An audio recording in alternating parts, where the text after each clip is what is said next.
বাংলাদেশ আওয়ামী লীগ গতকালকে কিন্তু দিল্লিতে একটি বৈঠক করে। শেখ হাসিনা সেখানে যারা শীর্ষ পর্যায়ের নেতা আছে এবং মধ্যম পর্যায়ের নেতা আছে তাদের উদ্দেশ্য করে ক্লিয়ারলি বলে দেন, সকলে দেশে যাওয়ার প্রস্তুতি গ্রহণ করুন এবং আওয়ামী লীগ ছাড়া কিভাবে বাংলাদেশে ভোট হয় সেটাও আমরা একটু দেখতে চাই। কেন এগুলা বলার মানে হচ্ছে, বাংলাদেশ আওয়ামী লীগ যতবার 1971 সালের পরে নির্বাচন হয়েছে সকল নির্বাচনে অংশগ্রহণ করেছে, হারুক বা জিতুক সেটা ভিন্ন বিষয়, কিন্তু অংশগ্রহণ করেছে। কিন্তু এই প্রথমবার বাংলাদেশ আওয়ামী লীগকে ছাড়া নির্বাচন করে ফেলছে এই ডক্টর ইউনূস সরকার।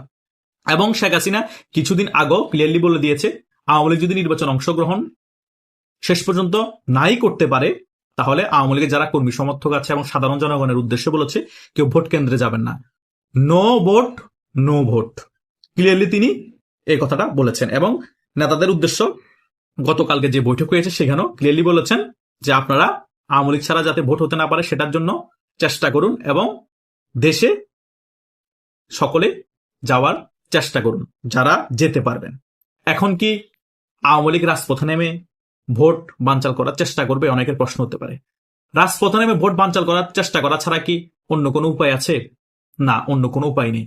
বাংলাদেশ আওয়ামী লীগ যদি তাদের দাবি আদায় করতে হয় এবং এই নির্বাচনে সত্যিকারে অংশগ্রহণ করতে হয় তাহলে রাজপথে নেমে তাদের দাবি আদায় করতে হবে। কিন্তু বাংলাদেশ আওয়ামী লীগ ডক্টর ইউনূসের অধীনে নির্বাচন হোক সেটাই চাচ্ছে না, কারণ ডক্টর ইউনূসের অধীনে আওয়ামী লীগ যদি নির্বাচন করার সুযোগও থাকে বা নির্বাচন করতেও দেয়, বাংলাদেশ আওয়ামী লীগ নির্বাচনে